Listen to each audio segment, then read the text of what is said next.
Today we have Mr. Ram Chandra Guha, who is a well-known historian.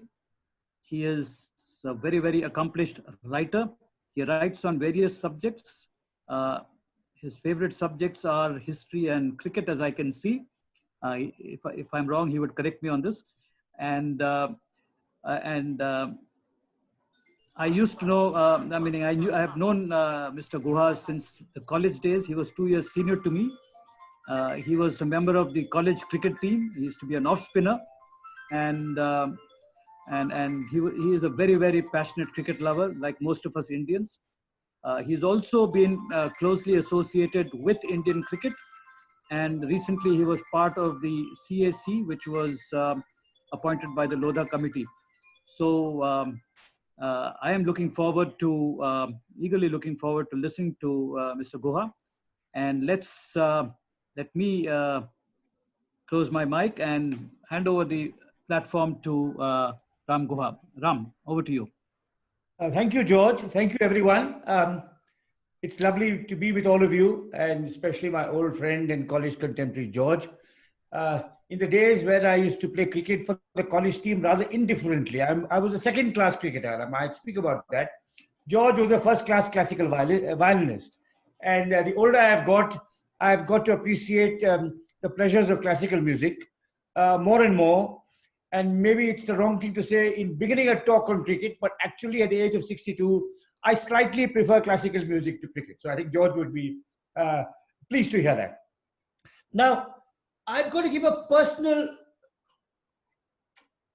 presentation on the game of cricket, which is going to be an account of my love, engagement, interest, and following the game. And it began with someone who was handicapped, not visually handicapped, but physically handicapped in other ways. This is my maternal uncle, a quite remarkable man who's still alive. He's 83, soon to be 84. His name is N. Doreswamy. He's a legendary figure in cricket circles in Bangalore, where for the last 40 years, 50 years in fact, he's run one of Bangalore's best cricket clubs, the Friends Union Cricket Club, which has produced 2 test cricketers and more than 25 Ranji Trophy players. And as a devoted coach, as someone of integrity, passion, one who's nurtured many, many young people, among his admirers is the great Rahul Dravid. And when Rahul Dravid, some years ago, gave a lecture in memory of Dilip Sardesai in Mumbai, he made it a point to single out my uncle as someone whose commitment to the game had inspired young folks like him. So my mama Dore was born in Dehradun, and so was I. His father and my father both were scientists working in the Forest Research Institute in Dehradun. And Dore, as George said, most Indians are passionate about cricket. So was Dore. He was a talented young sportsman who at the age of 11 had an accident. He was on a wall. He jumped off the wall, as young kids do, young boys do, out of fun. He tried to jump off a 5-foot wall. He landed on his right hand and he fractured it. And he fractured it very badly. And we're talking about the 1940s, when in a town like Dehradun, medical facilities were not that advanced. It was set by a doctor imperfectly, and the blood circulation froze in his right hand. And he had a kind of limp right hand like this, sort of, which he could barely use. I mean, he still can't do anything with it, except maybe, as a gesture. So he effectively had to become a left-handed sportsman. And he turned himself into an outstanding left-arm spinner. He played for St. Stephen's College with many first-class cricketers, and a test cricketer, K.S. Inderjeet Singh, who kept wicket for India in the 1960s. Then he moved to Bangalore, where he joined this outstanding team, the Friends Union Cricket Club, which he has run for the last 50 years. Now, Dore is my mama, my mother's brother. And particularly in South India, the relationship of the nephew to the uncle to the mama is very, very close. A mama is, your mother's brother is much more important to you than your father's brother or your father's sister. It's a very special relationship. And Dore was devoted to his sister. And he would come, though he had moved to Bangalore, he would come to Dehradun to spend time with his sister. In 1964, when I was 6 years old, I have no memory of this, but this is what my uncle says. He came to see his sister and he saw his nephew, who was 6, playing in the garden with his father, that is Dore's mother-in-law. I was playing with my father, and my father was a kind of a ordinary, enthusiastic club cricketer, unlike my uncle, who would have been really a test player if he'd had 2 hands. So Dore comes, sees his nephew, 6-year-old nephew, play cricket with his father. And according to Dore's memory, I have absolutely no recollection of this. According to him, I bowled a leg break. Now, those of you who know cricket will understand this. I bowled a flighted leg break. My father went to drive me through the offside. The next ball, I flighted a little more. My father went to drive again, except it was a googly and bowled my father through the gate. Now, as I said, मुझे इसका बिल्कुल याद नहीं है. I have no remembrance of this. But Dore says he saw his nephew at the age of 6 bowl a perfectly flighted leg break, followed by an exquisitely disguised googly.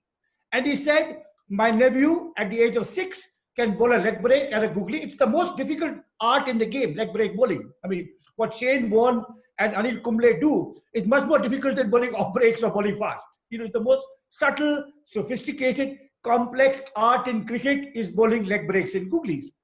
So Dore said, my uncle, my nephew at 6 can bowl a perfect leg break, a perfect googly, and what's more, unlike me, he has 2 whole legs and 2 whole arms. I am going to make him the test cricketer that I could not become because of my tragic accident. So from that time, at the time I was 6, I was the object of my uncle's affections and of his ambitions. He gave everything to me. He gave me love. He gave me, he bought me books if I wished. He gave me ice cream if I wanted. He was incredibly warm, generous, affectionate. But also he wanted me to be the test cricketer he could not be because he had seen me bowl a leg break and a googly. And above all, because unlike him, I had 2 whole legs and 2 whole hands. Now, I must say, I was quite willing to be the object of my uncle's ambitions because I was already cricket mad. You know, I read, I played, and I said, okay, maybe I'll be the test cricketer that my uncle could not be. So I started playing cricket, first, of course, in school, then in college. My uncle would, every summer, I would go to Bangalore to be with my uncle. You know, I would take we are talking about the 60s and the 70s. I would take a long, arduous train journey. I still remember the gleaming blue bogies of the Grand Trunk Express, which I would board in Delhi. In those days, 1966, 67, there was no direct train from Delhi to Bangalore. The Karnataka-Kerala Express did not exist. So it was 2 days to Madras. It was not then Chennai. Madras by the Grand Trunk Express. And then the Brindavan Express to Bangalore, counting every stop till you reached Bangalore Central, Bangalore Cantonment, where my beloved uncle would be waiting to pick me up. So I would go to Bangalore and practice with my uncle's team. I was only 8. Now I have memories of this. So I have no memory of bowling a perfect googly at the age of 6 to my father. But the summer of 1966, I remember vividly. I was 8. I was in my grandfather's house in Malleshwaram, 18 Cross Malleshwaram in Bangalore.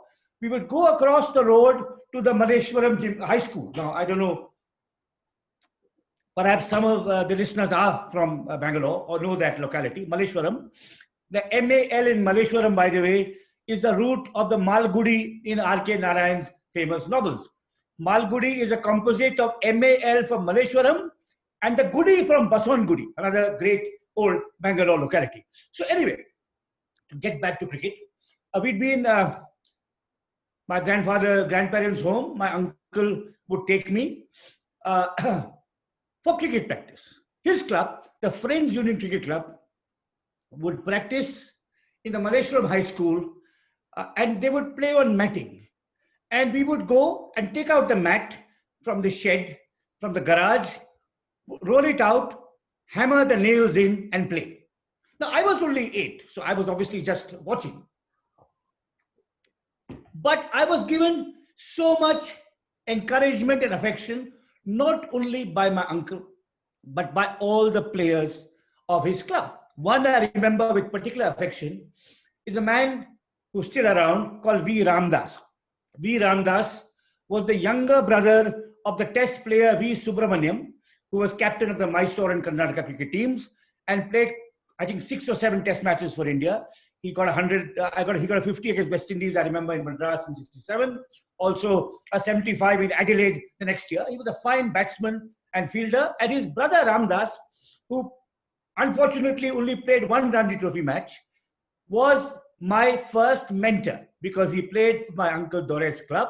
He was a great all-rounder and he encouraged me. So while the club was practicing, a cricket pitch, as you know, is 22 yards. Everyone else would bowl at 22 yards. Ramdas would make a mark for me at 11 yards. So I would bowl. As an 8-year-old, I would try and bowl off breaks from there. So, of course, one of the great things about cricket is that it's a team sport. I'm actually, in retrospect, I'm very glad that when I was young, I played a team sport and not a solitary sport like table tennis or badminton, where it's just you against the other guy. There's no question of camaraderie. Cricket is a team sport, like football, like hockey. And unlike them, it's a much more participative sport because the action is interrupted. You're playing a football match, 45 minutes each half. In those 45 minutes, you can't talk to your teammates because you're just passing, dribbling, running, heading, and so on, tackling. Whereas in cricket, you're at first slip, you're chatting to the wicketkeeper. You're batting, you're talking to the non-striker. During practice, you're all bowling and batting and talking together. And after practice, you go for a coffee. So my memories of those summers in Bangalore is intensive 3 hours of cricket in the Malleshwaram High School ground, supervised by my uncle Dore and my mentor V. Ramdas, brother of V. Subramaniam, the test player. And then we go after that to Koshi's, the great Bangalore coffee house, Koshi's Parades Cafe, where I just listen. Everyone else is talking. They are having coffee and I'm having perhaps a nimbu pani or an ice cream and I'm just listening. And cricket doesn't end there because the conversation about cricket doesn't end there. We go home to my grandparents' house in Malleshwaram. We have a bath, we have dinner, and then we go to sleep. My uncle and I share. We actually are sleeping on the floor because it's a small house and it doesn't have that much space. We lay our bistar on the floor and we chat more about cricket. My uncle tells me stories about his heroes. His greatest hero was Veenu Mankad. In my view, and I'll come back to this towards the end of my talk, in my view, Veenu Mankad was the greatest ever test cricketer. Greater than Kohli, greater than Tendulkar, greater than Dhoni, greater than Kapil Dev, greater than C.K. Naidu. He was a truly great all-rounder. He lost the best years of his career to the Second World War. He made his test debut in 1946 when he was already 30. And very few test matches were played in those days. But what he did in those test matches, our first victories against Pakistan, New Zealand, England, were basically because of Veenu Mankad. I mean, he was an extraordinary cricketer. He was also the last cricketer on a tour of England to get 100 wickets and score 100 runs. So he was an amazing player, and he was my uncle's hero because, like my uncle, he was a left-arm spinner and a right-hand batsman. So he would tell me stories about Veenu Mankad. In 1952, India won its first ever test match.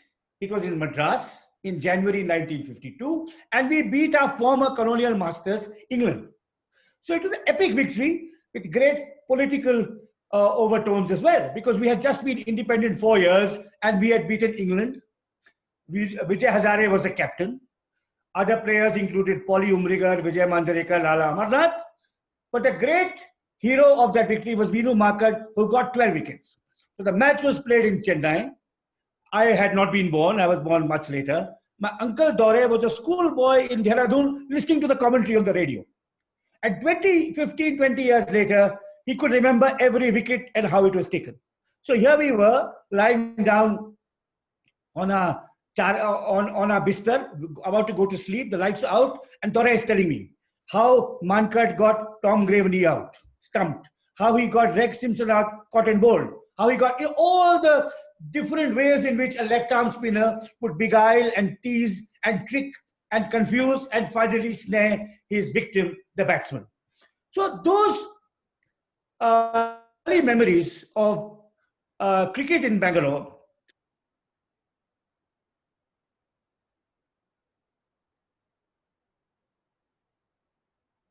I made a decision, a cricketing decision, a cricket fan's decision that is absolutely vital. Now, a cricket fan has to decide very early on which team to follow. So does a football fan. So does a tennis fan, which player to follow. You know, who is the guy or which is the team in which you're going to invest all your emotions. Today, for a cricket fan growing up in India, the choice is between one of 8 IPL teams. Do I follow CSK or do I follow Mumbai Indians? Do I follow Kings 11 Punjab? But back in the 60s and 70s, there was no IPL. We had to, and there were very few test matches. India played something like 5 test matches every 2 years. The Ranji Trophy was intensely competed for. You know, it'd be hard for young people to believe this, or even for middle-aged people to believe this. But when I was growing up, a good competitive Ranji Trophy match between, say, Tamil Nadu and Karnataka or Mumbai and Maharashtra would have crowds of 30,000 on the ground. So I had to decide, I had to make a very important decision when I was 8 or 9, which Ranji Trophy team to support. You know, it would be an investment of a lifetime because I would have to stay with that team. And I would have to make my choice very shrewdly because I would have to bet on something that was likely to win.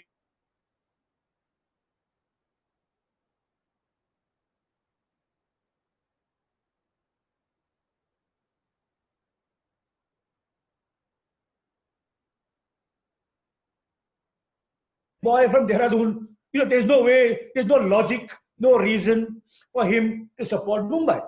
I had 3 choices. One was Uttar Pradesh. That was the state in which I was born and in which I was raised. Uttarakhand had not yet been created, and Dehradun was a district of Uttar Pradesh. Now, Uttar Pradesh, I said, bilkul nahi. Even at the age of 8, I knew whom to bet on. I said, Uttar Pradesh is the weakest team in the weakest zone. I'm not supporting it. So Uttar Pradesh was ruled out. The second option was Tamil Nadu. Tamil Nadu was the home of my forefathers. My great grandparents came from southern Tamil Nadu. Tamil Nadu was a better team, so I considered it.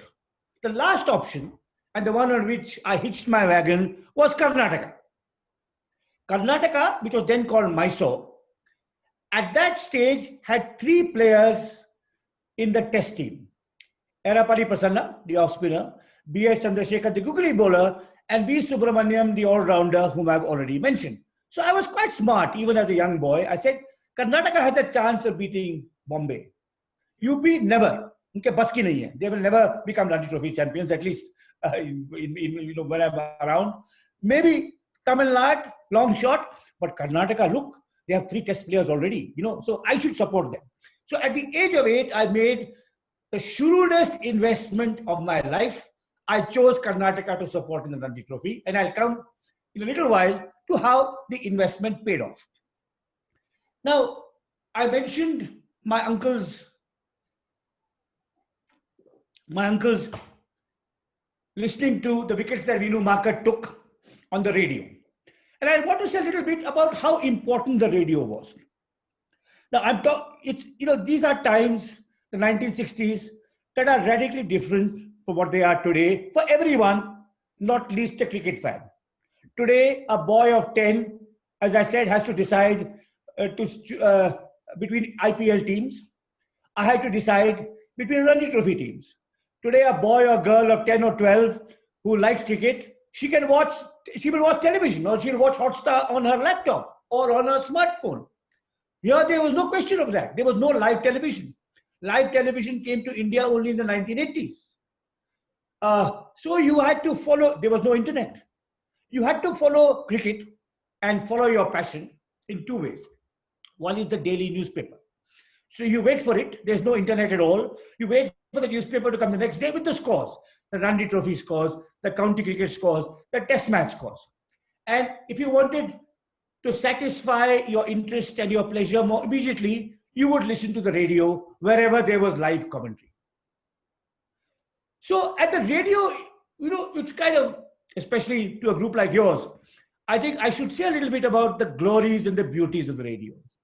Because the radio stokes your imagination, your cultural and visual and moral imagination. Television, every bloody thing is coming. You're watching a match, and if you have, eyesight, if you're not visually impaired, you can watch everything. You can watch the replays, the commentator, all the angles, all the cameras. But video stokes your imagination. Radio stokes your imagination. You're just listening. I mean, it's just joyous. You get up in the morning. So I'm in Dehradun, which is bloody cold in winter. It's freezing. You get to zero. India is playing in Australia in 67, 68. The match starts at 5:30 a.m. And बिल्कुल रज़ाई के नीचे हम बैठे हैं और transistor सुन रहे हैं. And the crackling voice of Alan McGilvray, who was the greatest Australian commentator at the time, saying, Bishan Berry comes in and bowls to Ian Chappell. It's flighted outside the off stump. Chappell strokes it past cover. They run one, they come back for the second, and you're visualizing and imagining all of this. I mean, what the radio does to a young cricket lover's imagination is beyond understanding for cricket lovers today who are spoiled, who get live television all the time, who watch live stuff on their laptop or on their smartphones. So, my memories are of radio. Matches in Australia, related by Alan McGilvray. Matches in England, we start in the afternoon, after school. So you go to school, you come back 1:30 from school, you have your lunch, and then 3:30 BBC Test Match Special, 1971, India is playing, and you're listening to John Arlott, the greatest cricket commentator of all time, about John Snow bowling to Sunil Gavaskar in the Test of 1971. So I think what radio gave me was incalculable. I mean, my love of cricket, my understanding of cricket, my appreciation of cricket was, of course, stoked, enhanced by my uncle and his club, the Friends Union Cricket Club. But it was taken to another level by radio, and it was taken to still another level by cricket literature, reading about cricket. And in this field, I have to thank not so much my beloved uncle Dore, who's still alive, but my late father, S.R.D. Guha. Now, Dehradun was a small town. It didn't have many good bookshops. Fortunately, my father, who was a scientist, would go for meetings in Delhi every few months, and he always came back with some books for me. In those days, Connaught Place particularly had some very good bookstores. There was a great bookstore called Ramakrishna and Sons, which is now defunct, but older people might remember it. And my father would go there and bring me back cricket books. He was an incredibly indulgent and encouraging father. Some other kind of middle-class father would say, my son is interested in cricket. I'm not going to indulge it. He has to come first in class. I'm going to get him mathematics textbooks, not cricket books. But my father was a very different kind of person. So from Ramakrishna and Sons, he would bring me books. So books about English cricket by A.A. Thompson and Neville Cardus. Books about Australian cricket by Jack Milton and Ray Robinson. Books about Indian cricket by Sujit Mukherjee, the first great Indian cricket writer, whose books, Romance of Indian Cricket and Autobiography of an Unknown Cricketer, I would very much recommend to young Indian cricket lovers. So I would read these books, and I would read them again and again and again. And again, just as when you listen on the radio, you're imagining the match being played live, but you can't see it with your eyes. You can only follow it through the descriptions, and hopefully the acute, detailed, insightful descriptions of the commentator. Similarly, we are talking about time when there's no internet, there's no Google. Jack Fingleton is writing about Don Bradman's last tour to England in 1948. And you're reading those accounts, those live accounts of a man who wrote them 50 years ago and is recreating for you. An Australian writing about an Australian playing in England and being read by an Indian boy in Dehradun. That's the kind of enchantment that cricket literature gave me. So the radio and cricket literature were very, very important and fundamental in deepening and enhancing my love of the game of cricket and that all it represents. Okay, now let's move a little rapidly now and come to the year 1971. In 1971, I am 13. At this stage, India has never won a test match against the West Indies. In 1962, we visited the West Indies. We were walloped 5-0. In 1966-67, West Indies came to India and beat us 2-0 in a 3-match series. 1971, we go there. The greatest cricketer of all time, Gary Sobers, is the captain of the West Indies. No one gives us a ghost of a chance, but we win. Now, all cricket lovers, particularly when they're young, are nationalistic, even jingoistic. They only want their country to win. India had never won against the West Indies, at home or at abroad. They win there. There's no live commentary. I follow the reports in the next day's Times of India through the reports of K.N. Prabhu, who was at that time very elegant, stylish writer, arguably India's best cricket journalist. We moved from the West Indies to England. We have never won a test match in England either. And England is, as I said, our former colonial power. So we have a particular khundak against England and we've never beaten them.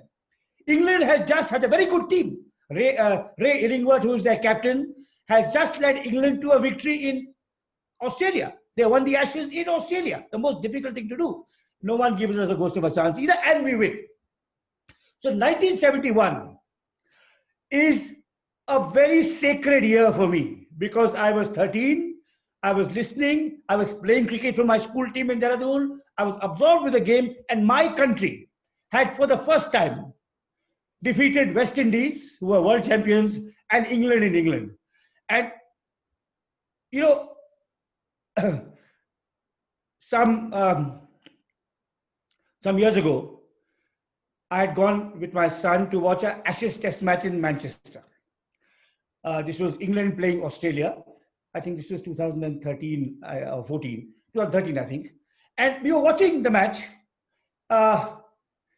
And suddenly in the pavilion next to us, I saw Farooq Engineer, the former Indian wicketkeeper who was played for Lancashire, settled in Lancashire, larger than life. He was about 3 times the size he had been, but it was Farooq Engineer. I said, Farooq, a hero of my youth, the man who scored the winning runs, some of the winning runs in 1971 against England. How do I get to meet him? Now, I'm already 55, 56. I'm an old man, but the fan in me was desperate to meet Farooq. I said, I have to meet him. No way. We had a spare day after the match. So I called my friend Rajdeep Sardesai, whose father was also, Dilip Sardesai was also on the 1977 tour. I said, I've seen Farooq in the pavilion. I have to meet him the day after the test match ends. Get me his number and his email, whatever happens.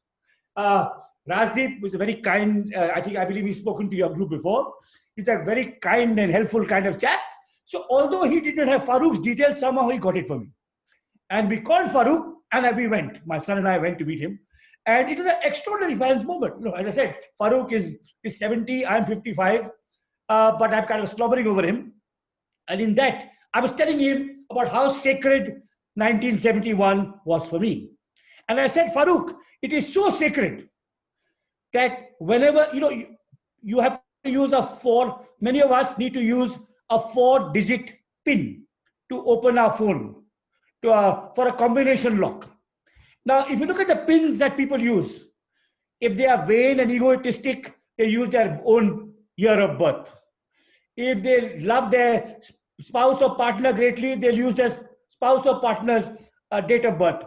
If they are devoted to their mother's memory, they will use their mother's year of birth. I told Farooq, I always use 1971. He said, don't tell me. I don't want to know. I don't want to hear. He's an honest Parsi. I don't want to open your phone or your bank locker, right? But that's kind of what 1971 means to me.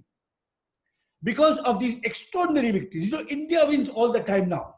We win in Australia, we win in West Indies, we win in South Africa, we win here, blah, blah, blah. But those days, we were really not one of the better teams in world cricket. And we very rarely won a match. So, that's 1971. Now, when you're young, as a cricket lover, there are two, how do I put it, biases or prejudices or forms of chauvinism that a cricket lover has. The first I've already mentioned, your nation must come first. Your country must always win. If you're an Australian, Australia must win. If you're an Indian, India must win. And this chauvinism extends also to particular players. If you're an Australian, Ricky Ponting is the greatest batsman in the world. If you're an Indian, Sachin Tendulkar is the greatest batsman in the world. So the first form of chauvinism is your identification with your country. The second form of chauvinism, which is also very, very strong among cricket lovers, is that of generation. Ian Peebles, who was a very fine cricket writer, who also played cricket for England, a very rare combination. A test player who's an outstanding writer. I mean, someone like that today is Mike Atherton, who was England's opening batsman and also a great cricket writer. Ian Peebles once said, there are no cricketers like those seen with 12-year-old eyes. It's a beautiful remark. The heroes of your youth are always your heroes. When I was 12, I was spending the summer in Bangalore with my uncle Dore, and I saw Erapalli Prasanna bowl for the first time. When I was 12, in that same summer, I shook hands with G.R. Vishwanath, the first test cricketer I'd shaken hands with. The next year, 12-13, we won in England for the first time. So Bishan Bedi, Erapalli Prasanna, B.S. Chandrasekhar, Sunil Gavaskar, Farooq Engineer, these are the heroes of my youth. So, and you retain an attachment to these heroes. You know, if you have debates across generations, my uncle would never accept that Bishan Bedi was a better bowler than Vinu Mankad, because Vinu Mankad was the hero of his youth. I will never accept that Ravichandran Ashwin is as great a bowler as Bishan Bedi, because Bishan Bedi is the hero of my youth. So these are the two forms of chauvinism cricketers grew up with.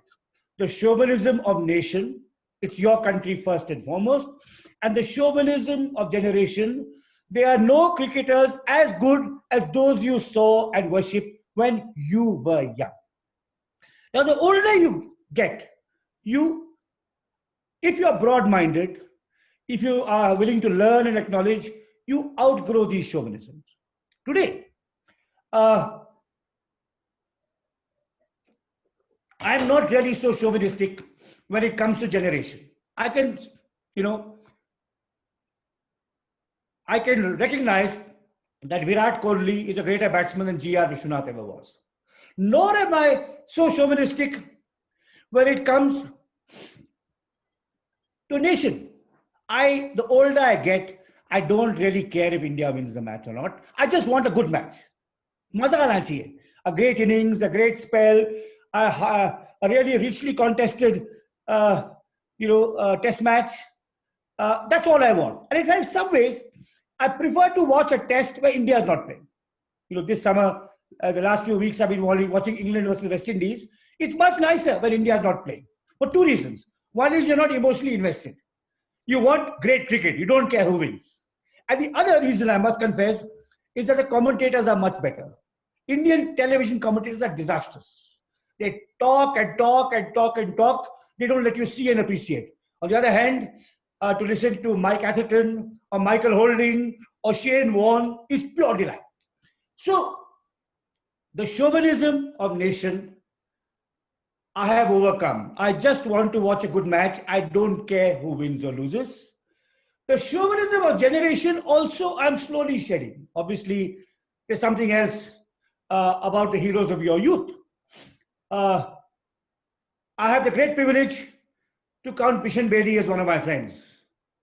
But when Bishan calls, I stand up. Even if I'm 1,000 miles away, I see his number and name on my phone, I stand up because he's the hero of my youth. But I can see that the cricketers of today are by no means inferior in any way to the cricketers of my youth, and in some respects, particularly their fitness, their athleticism, their fielding, their ability to run between the wickets, they are far better than the cricketers of my youth. Okay, so I've overcome the chauvinisms of nation and generation, but I still have two forms of chauvinism I'm deeply attached to. As a cricket fan, I'm extremely prejudiced in two respects, and I'd like to conclude my talk with these two forms of prejudice I have as a cricket fan. The first is that I believe I support bowlers over batsmen. Bowlers are the underappreciated laborers, workers of cricket. The batsmen are the pampered capitalists. They get all the prizes, all the man of the match awards. They become captain even when they don't deserve. I support bowlers. I would like a change in the rules so that in one-day cricket, bowlers are not restricted to 10 overs. They can bowl 15 or 18 if they like. When I go to sleep and I try to will myself to sleep, the older you get, the harder it is to sleep. I think of the great bowlers I have admired. Wasim Akram, left arm over the wicket. Shane Warne, right arm leg break. I believe, for me, bowlers are the great. To win a test match, you need to take 20 wickets. You can score 1,000 runs, but the other team will draw the match. It may be heresy to say so, but it's a brute fact that Anil Kumble has won more test matches than Sachin Tendulkar. India wins test matches today partly because we have Kohli and Pujara, but more importantly because we have a world-class bowling attack. 3 or 4 outstanding fast bowlers and 2 or 3 outstanding spinners. So I am a passionate partisan of bowlers. They do not get enough respect, attention. It's like, in a classical music concert, the instrumentalist gets the praise in Tabalchi, you forget, no, he's as important. And sometimes maybe even in making the whole show. So that's the one form of partisanship that is absolutely core to my being as a cricket fan. I'm a partisan of bowlers. The second form of partisanship is that I'm a partisan of test cricket. Always test cricket for me. Not one-day cricket or T20 cricket. When the IPL started in 2008, I wrote a controversial article in the press where I said, test cricket is like single malt whiskey. You can savor every sip, the texture, the nuance. It's like a great play which unfolds over 5 days. 10 years after you watch test match, you can remember every nuance and turn of that great epic contest. One-day cricket, 50-50 cricket, is like Indian-made foreign liquor. You have the drink. T20 is like local hooch, the thara. You get smashed and that's all you remember. Right. So you're an addict. You'd rather have single malt whiskey. You want test cricket. If you can't get it, you'll go for Indian-made foreign liquor, because at least in one-day cricket, over 50 overs, a batsman can unfold a proper innings, not just crude 6 and 4 hitting. But if you watch a T20 match, all you remember is I got smashed. You can remember nothing about the match. No spell, no strokes, no great act of anything, no partnership, nothing. And I'm an absolute partisan of test cricket. And that, of course, makes me deeply unfashionable, out of sync with the younger generation, with the fast pace of current life. Maybe the pandemic will bring back test cricket. The joys of things unfolding slowly in a leisurely way will bring back test cricket. I'd like to leave some time for questions. So I'm going to end, as I promised George, by attempting what cricket lovers delight in, choosing an all-time Indian 11. And an all-time test 11. Because remember, I'm a partisan of test cricket. So let me end by choosing my 11, and then I'll open it up for questions. But I hope the questions are not about the 11, but about other things I've said. You can also ask about the 11, but I think some of the other aspects of my presentation will perhaps be more interesting than the kind of jokey, frivolous, fun pastime of choosing a cricket 11. But since I promised George I would end with an all-time 11, here goes. Who will open an all-time Indian 11? The first name penciled in an all-time Indian 11 is uncontroversial. It is the great Sunil Manohar Gavaskar, a man who scored 1300s against the West Indies, who gave Indian cricket character and confidence for the first time. A little man who would take on the most powerful and the strongest side in the world. Gavaskar is number one. Who will open with Gavaskar? Now, this is a difficult thing. Gavaskar was not the first great Indian opening batsman. Indeed, he was not the first great Bombay opening batsman. Before him came Vijay Merchant, who had the misfortune only to play, I think, 10 or 12 test matches, but whose first class average was in its 70s, second only to Don Bradman. And who had a great record in England, the most difficult pitches in England. So should it be Vijay Merchant, or should it be the stylish, flamboyant, eccentric Virendra Sehwag instead? It's a very difficult choice. You know, Mankad was, a Merchant was known as the Indian Bradman. He had a fantastic technique. Gavaskar himself venerated him. Gavaskar himself, you tell him that you want to drop Merchant, he'll say, drop me and let Sehwag and Merchant open instead. But I think because Merchant, like Gavaskar, was an orthodox, careful, correct opening batsman, it's better to go with Sehwag, who has a greater range of strokes, who's more adventurous, and also, we should not forget, was quite a handy off-spin bowler himself.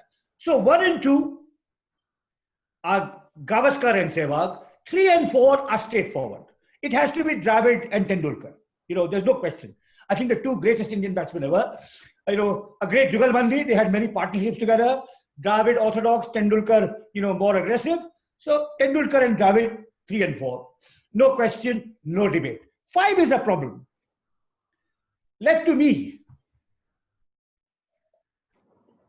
I would have G.R. Vishwanath, the first test cricketer I shook my hands in. And a lovely, gentle, delightful human being with a great record against the best sides, against high-class fast bowling especially. A man who scored brilliant hundreds against Andy Roberts and holding with no helmet. We're talking about the 1970s when there was no helmet. So G.R. Vishwanath is one contender for number 5. There's also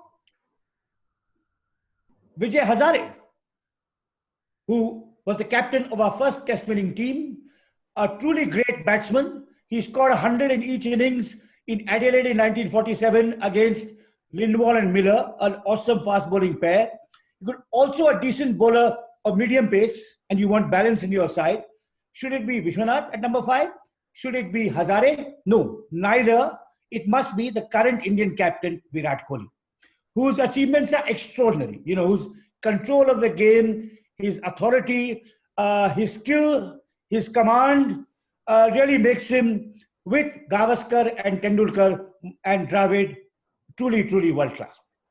So Kohli at 5, though reluctantly, because both Hazare and Vishwanath have their partisans, and you can make a case for them. Someone has asked me, how about Mohammad Azharuddin, a personal favorite of mine, because of his style and because he was such a fabulous all-round fielder. But I don't think Azharuddin is even in the league of Hazare and Vishwanath, because he was very vulnerable against high-quality fast bowling overseas. So not Vishwanath, not Azharuddin, not Hazare, Virat Kohli at number 5. 6 and 7 are also easy. The two greatest Indian all-rounders ever, Vinu Makar at 6 and Kapil Dev at 7. Uncontroversial. 8, the wicketkeeper. Now here I am going to offend some people. India has, probably the first great Indian wicketkeeper was a man called N.S. Naren Tamane, who played for Mumbai in India in the 1950s and was a magnificent keeper of spin bowling. I mean, his taking of the great googly bowler Subhash Gupte is legendary. Tamane is in the frame. I would not discount him so easily because of what people talk about. Then there's Farooq Engineer, who I've already talked about, the hero of 1971, a dashing batsman and a decent keeper. Then there's Mahendra Singh Dhoni, the darling of every Indian today, the captain of our World Cup winning team in 2011. But in my view, the keeper for an all-time Indian Test 11 is not Tamane, not Engineer, not Dhoni, but my fellow Bangalorean SMH Kirmani. Particularly Test cricket. I mean, he was a fabulous keeper of spin bowling. To see him keep to B.S. Chandrasekhar, who was, the most difficult bowler ever. Or Kapil Dev. I mean, look at the catches he took in the 83 World Cup final. He was surely a better keeper than Dhoni, both against pace and spin, and a decent batsman too. I mean, one-day team. you would have Dhoni surely because of his batting. But in a test match where you need someone to take the catches of all kinds and to do the stumpings, Kirmani would be my choice as the Indian keeper at number 8. 3 paces remain. One is uncontroversial, the greatest Indian bowler of all time, Anil Kumble, 600 test wickets. He bats at number 9. He also has a test 100. 10 and 11.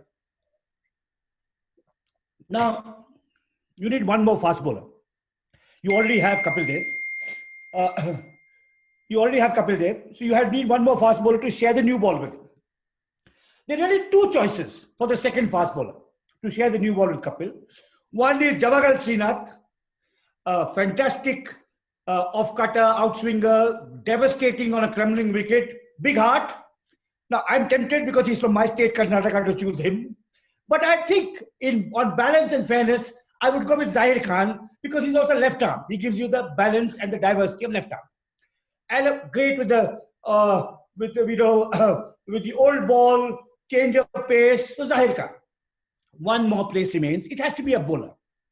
So the bowlers in your team are Kapil Dev and Zahir Khan to open, Markard and Kumble as your lead spinners. One more bowler.